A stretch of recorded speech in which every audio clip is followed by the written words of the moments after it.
facto, os Estados e os governos tentam demonstrar sempre que ganharam alguma coisa em relação aos outros.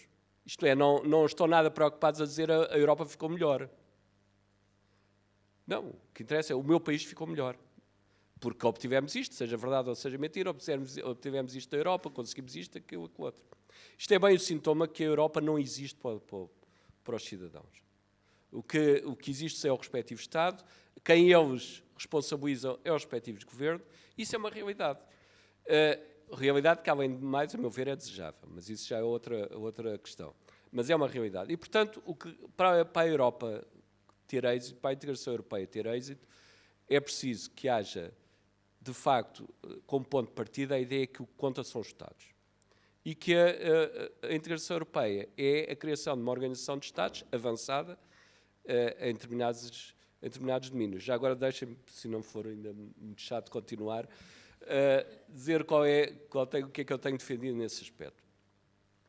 Eu penso que a Europa deve pôr em comum aquilo que eu tenho chamado os interesses comuns coletivos. Fala-se normalmente bem os interesses comuns, mas há dois tipos de interesses comuns. Há aquilo que eu chamo os interesses comuns coletivos, que têm a ver com a vida de relação entre os Estados. Sei lá, por exemplo, para dar um exemplo, talvez o mais óbvio, mas há muitos outros, o ambiente é uma questão de interesse comum na vida de relação entre Estados, um interesse comum coletivo, porque um Estado pode prejudicar outros, em termos ambientais. O comércio livre é a mesma coisa. Se eu puser restrições ao meu comércio, vou precipitar provavelmente uma retaliação dos outros e todos acabam por perder. Portanto, há interesses comuns que têm a ver com a vida de relação entre os Estados e evitar, nomeadamente, que um Estado prejudique os outros. Para a gestão desses interesses comuns, aquilo que os economistas chamam muitas vezes um bem público, faz todo o sentido que haja instituições supranacionais, isto é, que giram a contento de todos esses interesses comuns. E se a União Europeia se mantivesse nesse nível, acho que é o que devia fazer de melhor. Simplesmente, há outros interesses comuns que são individuais, que só são comuns porque todos sentem o mesmo. Sei lá, por exemplo, o desenvolvimento económico é algo que existe, ou a necessidade, ou o interesse por desenvolvimento económico é algo que existe em todos os Estados. E, portanto, é comum no sentido que todos sentem, mas não é comum no sentido que é um interesse coletivo. Ora, nesses, a meu ver, a União Europeia não deve ter instituições supranacionais. Esses interesses, quando for caso disso, devem ser geridos e, no meu ponto de vista, na maior parte dos casos, com decisões por unanimidade, devem ser geridos pelos governos. Portanto, isto é contrário à visão do Estado Federal, em que há, de facto, sempre uma componente do todo a prevalecer sobre as partes. Eu penso que, ao contrário, deve ser o contrário na Europa, as partes devem prevalecer sobre o todo, sem prejuízo do todo, gerir algumas questões de interesses comuns coletivos. Por isso, eu acho que a evolução foi muito negativa, a evolução começou em Maastricht, que se traduziu depois no novo avanço. Houve, entretanto, a proposta de Constituição Europeia que foi chumbada, mas depois o Tratado de Lisboa, ou os Tratados de Lisboa, que na realidade são dois, o Tratado de Lisboa voltou à mesma, numa concepção, embora já matizada, de algumas ideias liberais, nomeadamente federais, nomeadamente com o acabar da grande maioria das decisões por unanimidade. Acabar com as decisões por unanimidade, do ponto de vista de um pequeno país, é dramático. Porque a única capacidade de negociação que nós tínhamos face às instituições comunitárias era a possibilidade de vetarmos decisões comunitárias. Claro que não faz sentido um pequeno país vetar por sistema de decisões comunitárias. Portanto, não é uma arma que pudesse utilizar sempre. Mas bastava haver essa possibilidade para as instituições comunitárias, nomeadamente a Comissão Europeia, quem tem o poder de iniciativa das decisões, enfim, nomeadamente jurídicas e regulamentares comunitárias, obrigava a Comissão Europeia a negociar com os pequenos países. Porque sabia que se eles fossem duramente atingidos, tinham, eventualmente, até a probabilidade de poder vetar alguma decisão. Isso desapareceu, na enorme maioria, no Tratado de Lisboa. E, portanto, Portugal hoje não vale nada em termos comunitários, porque não tem poder de negociação nenhum. Esta coisa que os grandes defensores deste europeísmo ingênuo é que, não, Portugal tem de ser mais afirmativo nas instituições europeias, etc. Não vale nada, de facto. vale 2% dos votos, não tem possibilidade de vetar decisões comunitárias, a não ser em coisas muito limitadas. Por exemplo, fala-se que a Grécia pode vetar as sanções à Rússia e pode ser isso um fator de poder de negociação, mas são coisas sempre muito pontuais e com um nível que em geral excede até as capacidades da Europa. Por exemplo, um veto sobre as sanções à Rússia ultrapassava o nível europeu, tinha a ver também com os Estados Unidos, etc. Portanto, para efeitos práticos, nós hoje não podemos vetar nada de muito substancial. Isso significa que a nossa capacidade de negociação na União é zero. E por isso também eu penso que essa é mais uma das razões pelas quais, ao menos a gente na parte monetária deveria sair deste comboio. Há questões para colocar?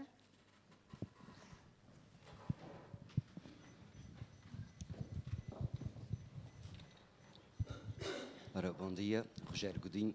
Eu gostava de colocar uma questão. Não está a ouvir. Enquanto... Perdão? Não estamos a ouvir bem. Rogério Godinho, gostava de colocar uma questão.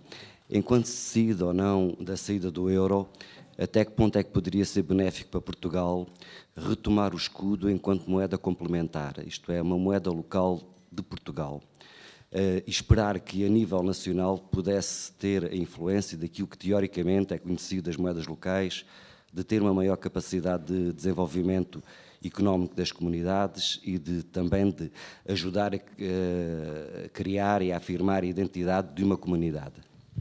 Obrigado. É uma questão interessante.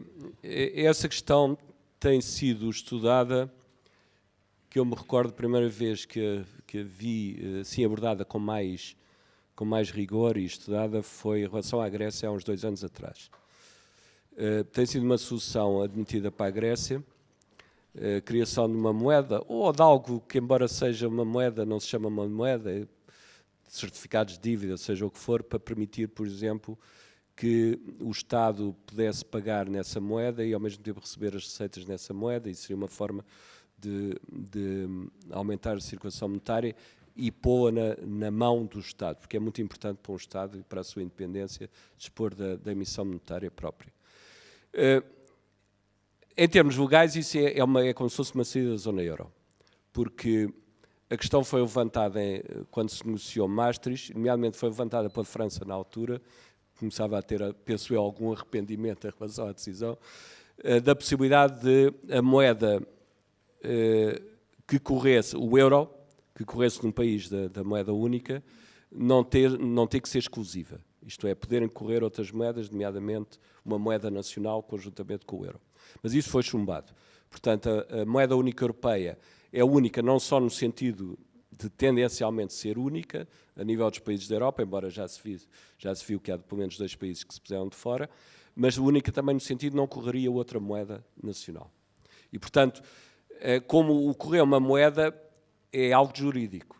Isto é, as moedas podem correr de 2 formas. Uma é serem aceitos normalmente pela população.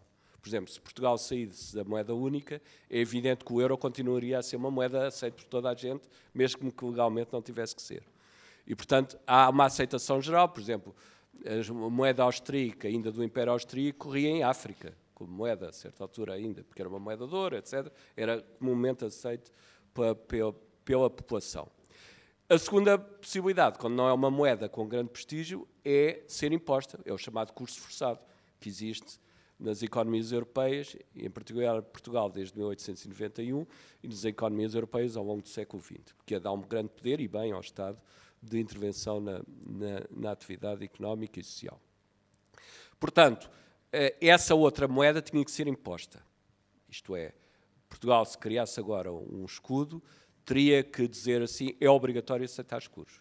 E ninguém pode recusar. De antes, aliás, era crime, não sei se ainda é, penso que já não é, mas recusar a moeda que vigorava era considerado até crime. E, portanto, ao tomar essa decisão, automaticamente violaria as regras da moeda única, porque não pode haver outra moeda. Em qualquer caso, como eu penso que vai ter que haver alguma imaginação jurídica para envolver alguma saída da zona euro, eu penso que essa pode ser uma solução para ir adaptando o país à moeda própria. Pode ser. na saída da zona euro, de uma eventual saída da zona euro, há um problema crucial. Há bastantes outros, mas este é crucial. É que o país, para sair da zona euro, tem que ter uma emissão monetária preparada, já para sair, quando sair. Isto é, porque senão fica um vazio em que as pessoas guardam todas, por receio, as moedas no colchão e deixa de haver circulação monetária. Portanto, tem que ter preparada uma emissão monetária própria. Uma coisa desse género facilitaria a transição, é verdade. E, portanto, admito como um cenário possível. Depende da forma como se entende a melhor forma de sair, mas é um cenário possível. Como solução que não afeta as regras da zona euro, em rigor afeta, porque vai contra o que foi estabelecido da moeda ser única e legalmente mesmo a única. Não me admiraria que a Grécia avançasse para um processo desse tipo. Como digo, já está a ser estudado há bastante tempo. Recentemente, eu conheço mal a economia grega, porque não sei grego e, portanto, o que sei é através da imprensa inglesa e essa normalmente é muito distorcida. Em inglesa não, em inglês. E normalmente ela é muito distorcida. Mas, tanto quanto sei, é um cenário que tem vindo a ser elaborado. Portanto, pode ser que apareçam algumas experiências nesse sentido a nível grego.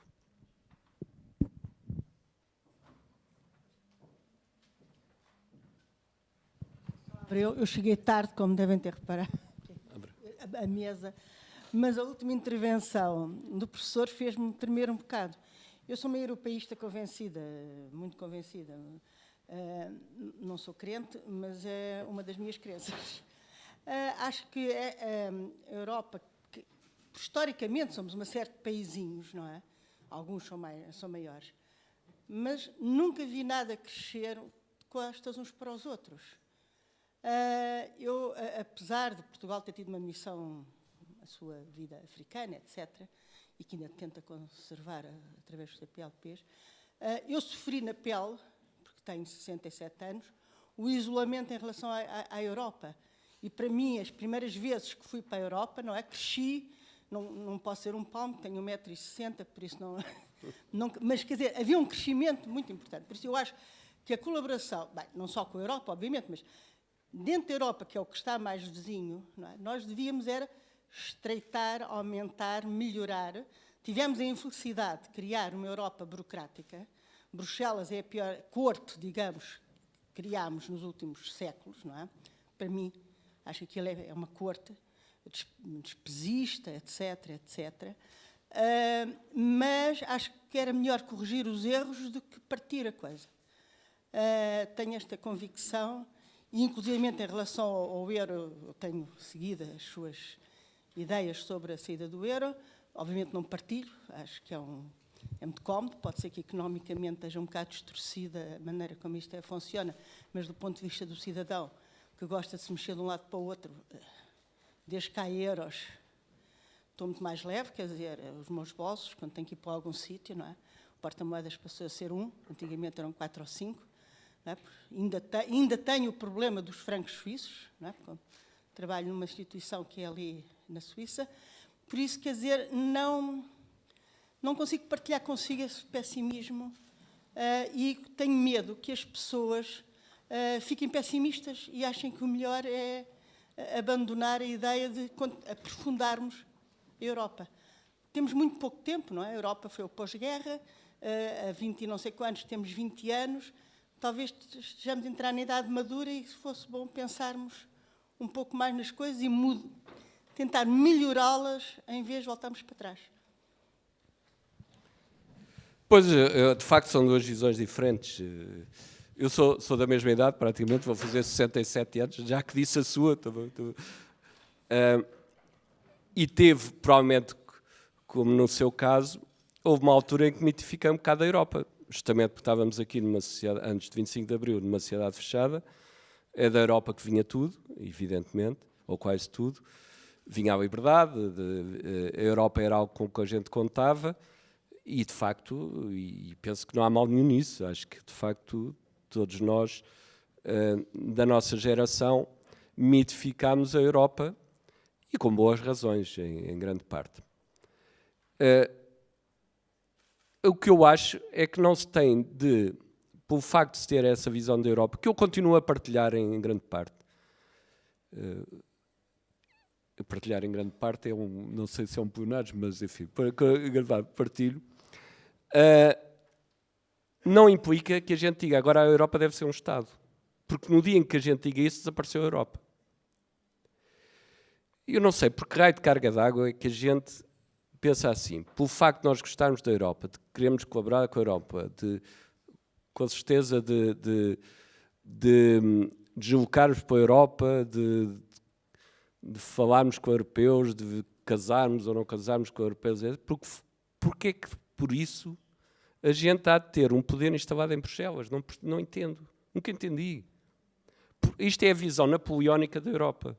É que a Europa tem de ser unificada com o Estado ultracentralizado, porque neste momento, e ainda vamos a metade da missa, como se costuma dizer, a Europa já é em certos domínios mais centralizado que os próprios Estados Unidos. E isto não tem fim. E eu digo o seguinte, eu gosto mais de Portugal que da Europa. Para mim não tenho qualquer dúvida. Se tivesse que desaparecer alguma coisa, que desaparecer a Europa. Desaparecer em termos políticos. Não desapareça Portugal.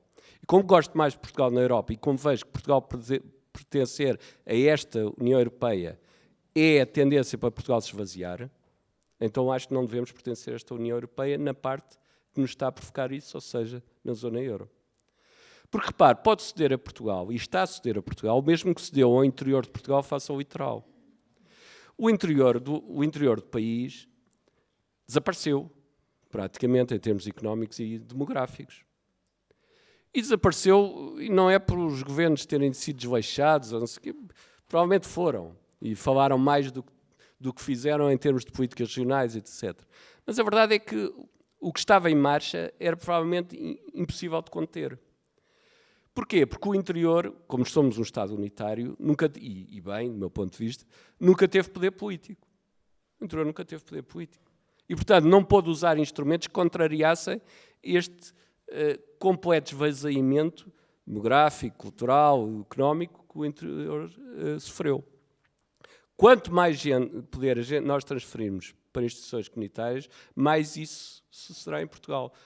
Cada vez seremos mais o interior, não geográfico, mas o interior económico da União. Isso já está a ser assim, a imigração está aí, a imigração que ainda por cima é uma imigração quase colonial, em que os países receptores escolhem os melhores para receberem os imigrantes, e, portanto, a meu ver, não tenho qualquer dúvida que não ter instrumentos de política em Portugal, isto é, ceder todo o nosso poder à União, poder real, efetivo, significa desaparecermos como entidade cultural, política, histórica, que temos já há muitos séculos.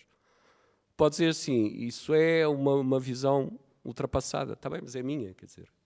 Portugal está acima da Europa, do meu ponto de vista. E pôr o euro acima de Portugal, a meu ver, é inaceitável. Pode ser, eu não concordo, mas é a minha visão.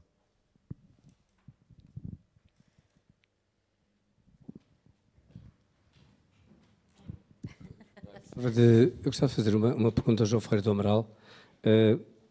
E a razão por que está aqui o João Ferreira do Amaral é porque tem uma posição muito idiosincrática nesta direção, em que desde há muitos anos, antes da crise, defendia este ponto de vista e achámos que isto era muito importante para o debate. Mas eu gostava de ouvir falar também, talvez, e como economista isso para nós é fascinante e seguramente muito interessante, daquilo que é uma espécie de caminho inquestionável, porque é chamado a força das coisas, como dizem os franceses, a force des choses, quer dizer, é assim o que acontece com a economia mundial. Acontece com a mundialização, com a globalização, com os desequilíbrios de desenvolvimento no planeta, a nível global, de uma sociedade da Organização Mundial de Comércio, e, portanto, o que está em marcha desde há cerca de 20 anos, com a possibilidade destas transferências gigantescas comerciais, e, portanto, eu tenho alguma sensação que nós nos globalizamos, mas que à medida que houve esta globalização, o mundo não criou estruturas globais. Quer dizer, eu acho que as Nações Unidas, talvez uma das poucas estruturas globais ainda assim não funciona. Vai gerir refugiados, algumas das suas agências, etc. Quer dizer, há muito poucas, e penso que talvez, isto é a ideia que eu tenho, é que os tais mercados, essa entidade abstrata, tornaram-se uma espécie de, ocuparam esse vazio e tornaram-se uma espécie de regulador mundial de alguma coisa que me parece um pouco estranho, porque, por exemplo, as questões que estava a falar entre Estados, como na Europa, como o ambiente, hoje não são sequer na Europa, são a nível mundial. Portanto, as questões ambientais deviam ter, por exemplo, uma regulação mundial, porque é o planeta que está em causa, etc. Portanto, eu gostaria muito de ouvir falar, não só de Portugal na Europa, mas também da Europa no mundo, e Portugal e Europa no mundo. Não sei se faz sentido, mas acho que é interessante. Acho que faz todo sentido e pôs as questões bem. De facto, dentro da concepção que tenho da gestão dos interesses chamados coletivos, comuns coletivos, faz sentido que haja instituições mundiais. A parte da questão ambiental é óbvia, as dificuldades que houve no protocolo de Kyoto e depois a sua ineficácia são disso visíveis. Há outros domínios, eu penso que era preciso uma organização de segurança a nível mundial para as questões de defesa não levarem a conflitos, assim como era necessário, como pão para a boca, uma organização que se compreendesse nos mercados financeiros e no sistema monetário, que já houve. Portanto, aí não é impossível porque já houve. Em 1944 ainda havia a Segunda Guerra Mundial, mas estava visível já que os aliados iam ganhar. Houve uma conferência muito importante, realizada em Bretton Woods, nos Estados Unidos, New Jersey, e deu origem a um acordo que ficou conhecido como o Acordo de Bretton Woods.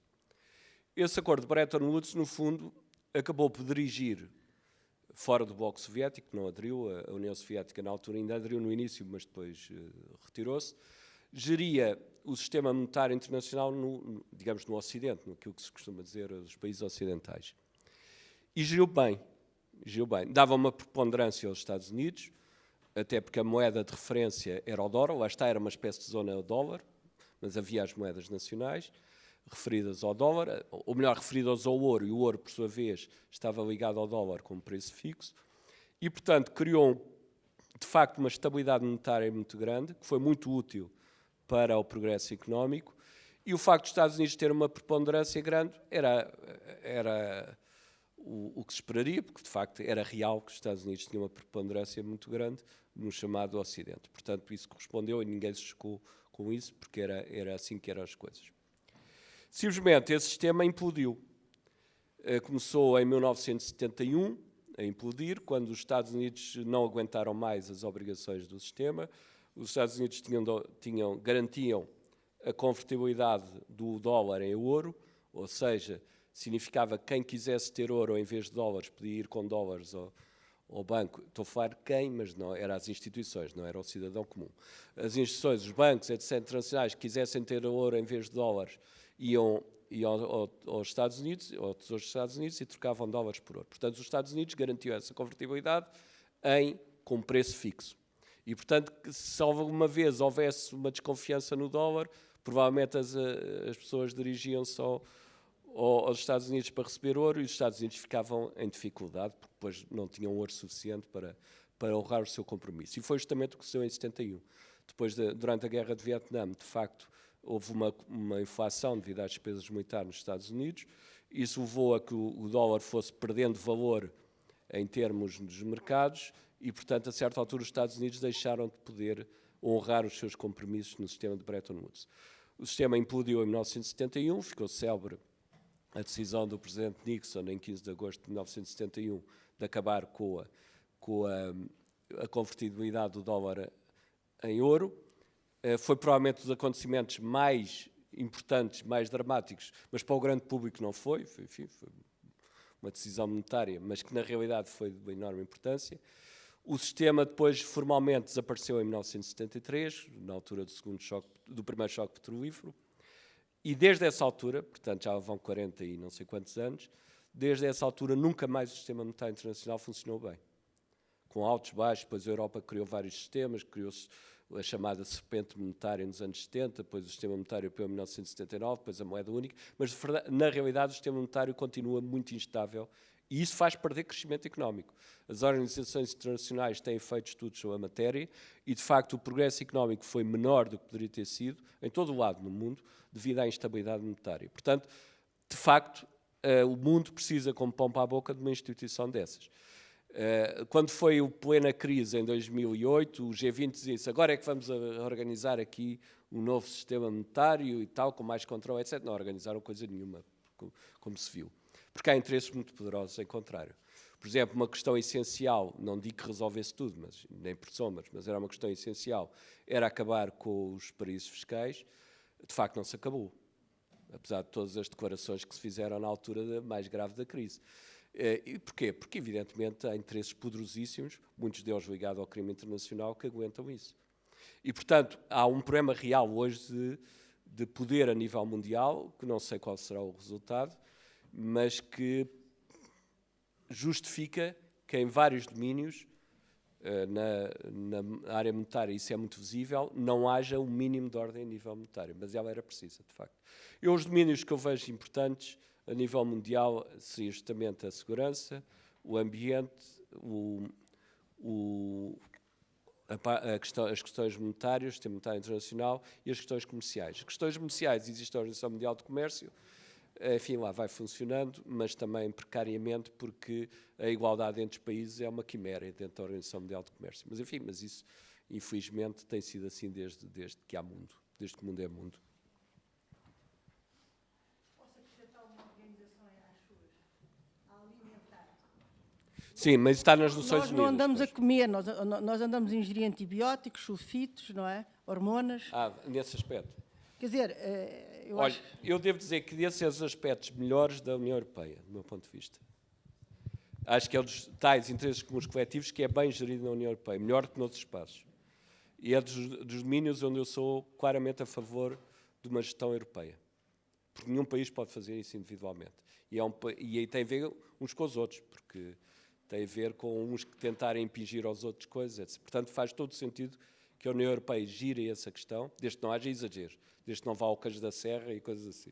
Mas isso, felizmente, a União nesse aspecto tem tido algum equilíbrio. Eu recordo-me quando aqui há tempos quis acabar com as pizzas cozidas a lenha em Itália, para defender interesses multinacionais, como é evidente, arranjou motins, né, e recuou logo no dia seguinte. Portanto, felizmente, há ainda essa capacidade de pôr as coisas nos eixos. Agora, claramente é um domínio onde faz todo sentido uma intervenção europeia. Agora, a moeda não é um desses domínios. Não faz sentido nenhuma moeda única europeia.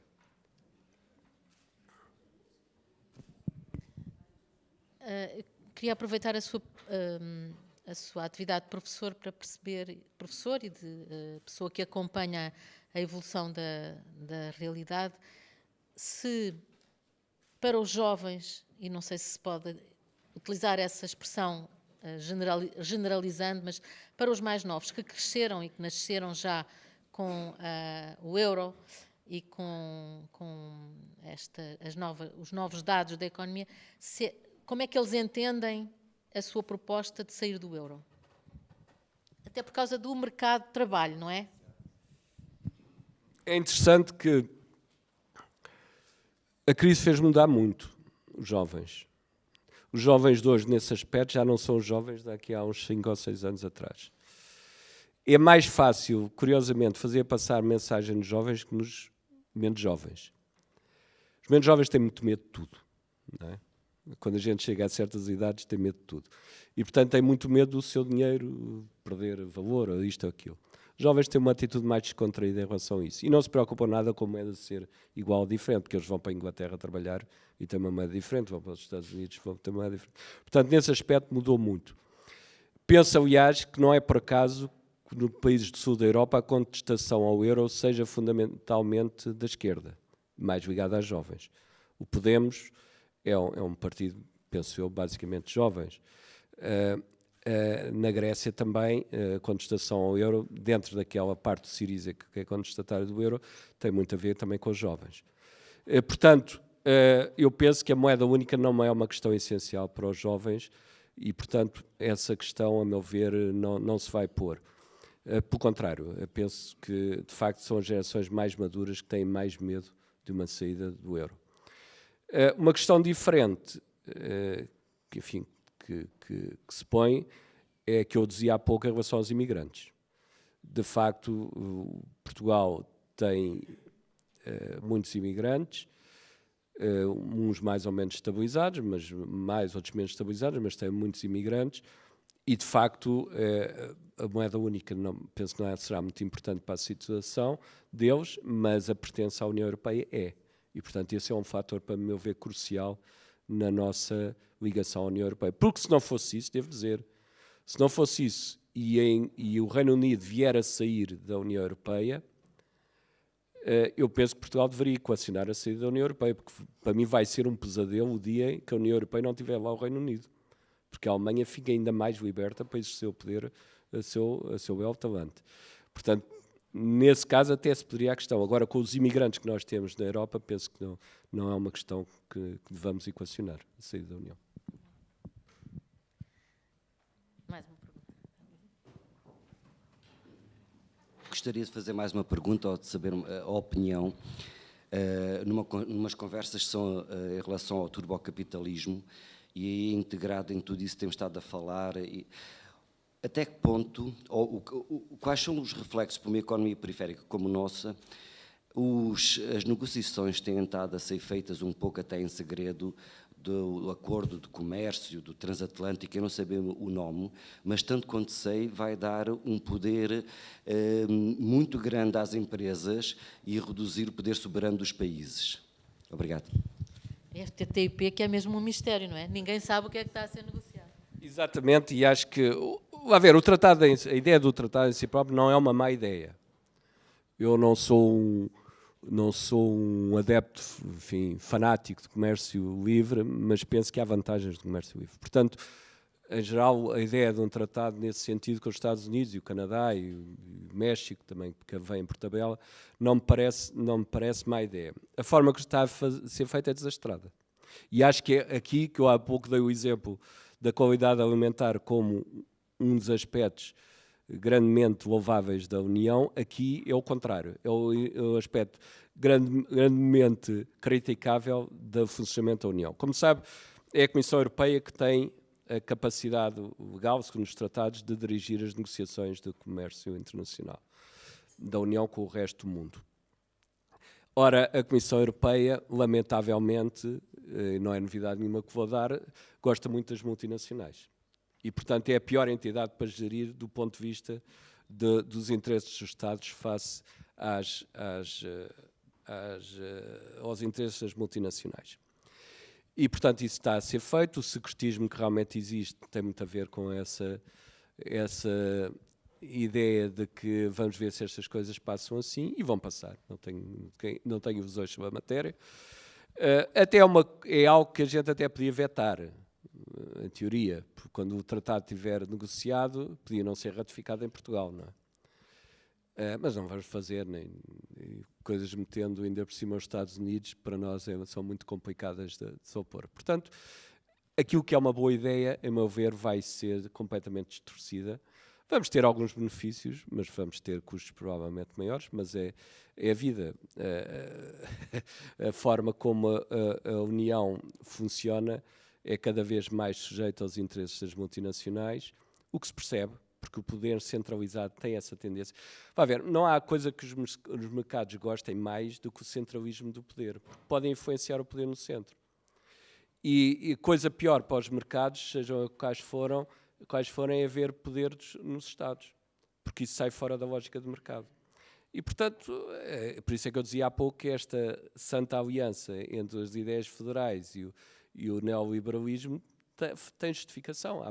À partida parece contra a natura, são coisas completamente diferentes. Eu, embora não seja a minha ideologia, acho estimável as ideias liberais, são estimáveis, não são as minhas, mas acho estimáveis, não acho estimável o neoliberalismo. E, portanto, à partida parece uma coisa contra a natura, mas depois tem razão de ser. É, de facto, o federalismo significa uma centralização muito grande na Europa. Muitas vezes diz que o federalismo é uma teoria da descentralização. É uma teoria da descentralização quando se parte de um Estado unitário, mas é uma teoria da centralização quando se parte de vários Estados. E, portanto, como é uma centralização, é coisa que os Estados gostam imenso, porque assim passa a haver consumidores de tipo e sem diferenças para alargar os mercados.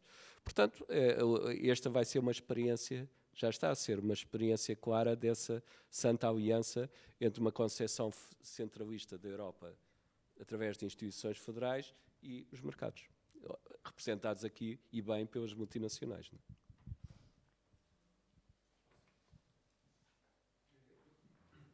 Mais uma pergunta.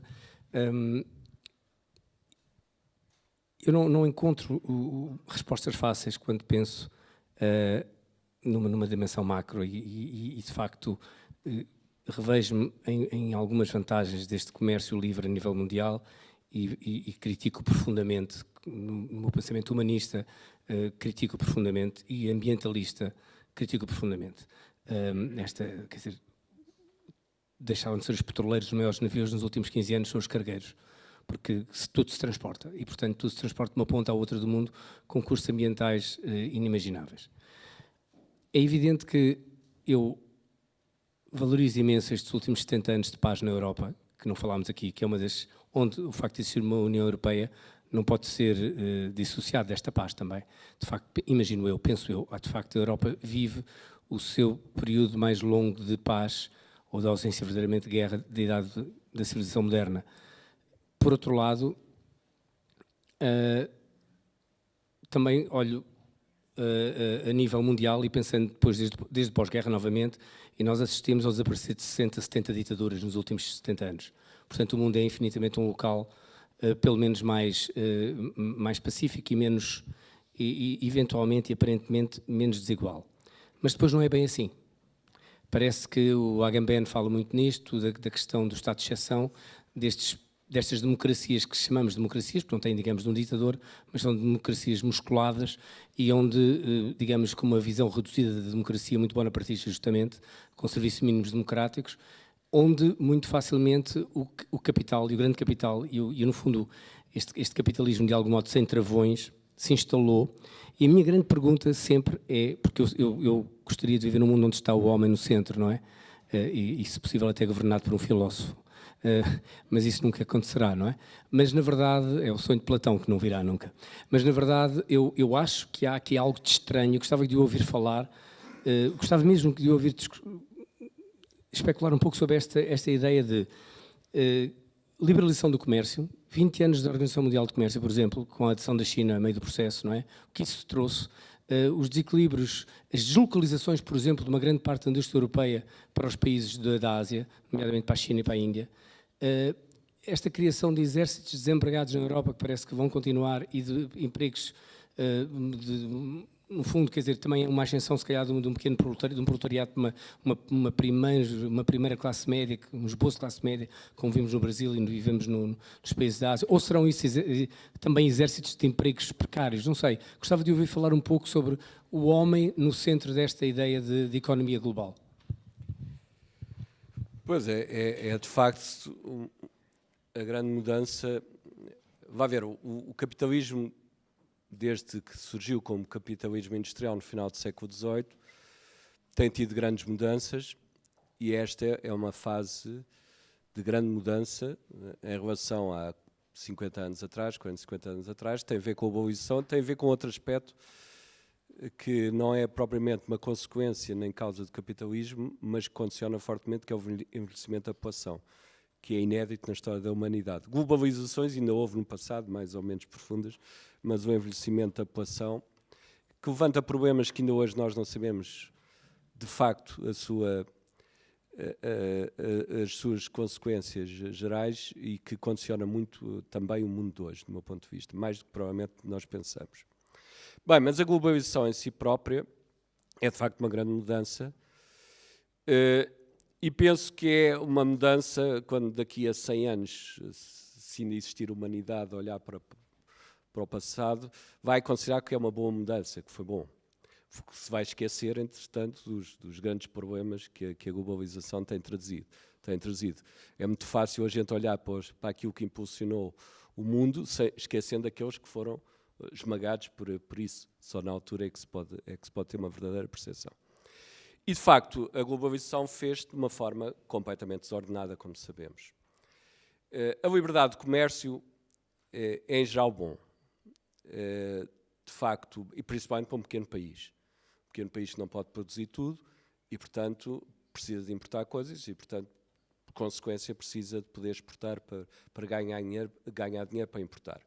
E, em geral, é um bom fator de crescimento e de melhoria das condições de vida, de satisfação de necessidades essenciais e por aí fora. Portanto, o comércio livre em si próprio é benéfico. O problema foi que o comércio foi liberalizado, o comércio foi muito restringido entre as duas guerras mundiais. Depois, a partir de 1947, com a criação de uma instituição que foi a mãe ou o pai da Organização Mundial de Comércio, que foi o GATT, que foi instituída em 1947, tentou-se desfazer progressivamente as restrições ao comércio, que foram muito perniciosas dos anos 20 e dos anos 30. E, de facto, esse processo foi sendo década a década, normalmente as negociações eram por décadas, foi avançando até que se liberalizou, pode-se dizer, completamente o comércio mundial, ou melhor, se apontou para a liberalização, porque houve um calendário de desarmamento das restrições em 1995, com as últimas negociações do âmbito do GATT e a fundação da Organização Mundial de Comércio. O problema foi que essa última liberalização, que foi de grandes consequências, e que pode-se dizer que praticamente liberalizou em quase todo o mundo o comércio, principalmente depois da entrada da China, digamos, o único país que está de fora, assim, de importância é a Rússia. O problema foi que isso foi feito de uma forma muito rápida. Foi feito de uma forma muito rápida e, portanto, em particular na Europa, não deu o tempo suficiente para a adaptação progressiva em novo enquadramento, principalmente quando a China entrou em grande no comércio mundial e, portanto, se tornou o grande fator de absorção, de deslocalização de empresas e de produções que até aí feitas na Europa. Depois, a própria China tem agora tido alguns problemas com isso, porque há países que começam a atrair atividades que foram instaladas na China porque têm ainda condições melhores, entre aspas, de salários, etc. Portanto, a globalização, em termos comerciais, tem este grande problema, é que, de facto, leva a deslocalizações muito grandes de empresas e isso pode ser fatal